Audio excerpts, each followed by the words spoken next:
James Ellison, white supremacist. James Dennis Jim Ellison c. 1941, is a former American white supremacist leader from San Antonio, Texas. In 1971, he founded the radical organization The Covenant, the Sword, and the Arm of the Lord CSA. Ellison purchased a 250-acre 1.0 km2 strip of land near Elijah, Missouri. He was also a close associate of both Richard Wayne Snell and Timothy McVeigh. Leadership. Ellison was a polygamist who spent time in federal prison with his high priest Carey Noble. Robert G. Miller, the founder of Elohim City, Oklahoma, became one of his spiritual advisors. He was also mentored by Richard Gert Butler, founder of the Aryan Nations, and Robert E. Miles, founder of the Mountain Church in Cohocton, Michigan. Both extreme right leaders taught and practiced Christian identity, a religion included on the FBI watch list as an extremist religion. Ellison had very close ties to the Ku Klux Klan and the northern Idaho-based group Aryan Nations, led by Richard Butler. Miles had a very active prison ministry and newsletter, relating mostly to several violent white supremacist groups, most notably the Aryan Brotherhood. After Ellison was released from prison, he moved to Elohim City, where he married Miller's granddaughter. The siege at CSA, April 19, 1985.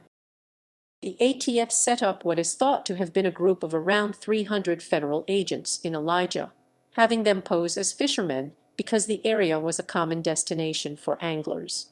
On the morning of April 19, 1985, some agents stayed in fishing boats in order to seal off the lakeside area of the compound. There they waited until a few hours later, when two guards emerged from the compound. They appeared to be unaware of the presence of the officers, and they walked towards a sniper holdout until an officer yelled commands to return to the compound. The guards complied. Later, an unnamed individual emerged from the compound and talked with the federal agents, reporting to Ellison that the FBI agents were outside and willing to negotiate his surrender and the emptying of the compound. Ellison emerged later, and the FBI agents felt that he would not go down without a firefight. FBI negotiators convinced him that the CSA would certainly lose in a gun battle. They convinced him that they wanted peaceful cooperation, and he asked that his spiritual advisor, assumed to be Robert G. Miller, come to the compound to instruct him. The individual was flown to the area and seemed eager to convince Ellison to stand down, understanding that otherwise there would be certain bloodshed. They allowed the individual into the compound, and the FBI agents instructed him to call in every 30 minutes in order to report on how negotiations were going.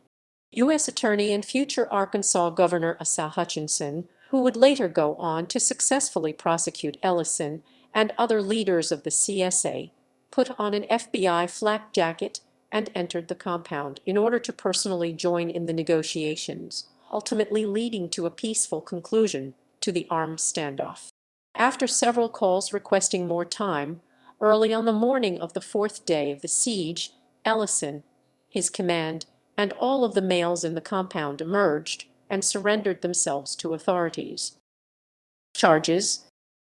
Ellison and most of his leadership were charged in federal court with illegal weapons possession, and Ellison faced the maximum sentence of 20 years in prison. Ellison was convicted on federal racketeering and weapons charges and sentenced to 20 years in prison. Ellison was released in 1987 after agreeing to testify against the leader and 6 senior members of the Aryan Nations, which was rumored to have been strengthened by Robert Miles during his time in federal prison. Upon his release from federal prison, Ellison moved to Elohim City, Oklahoma.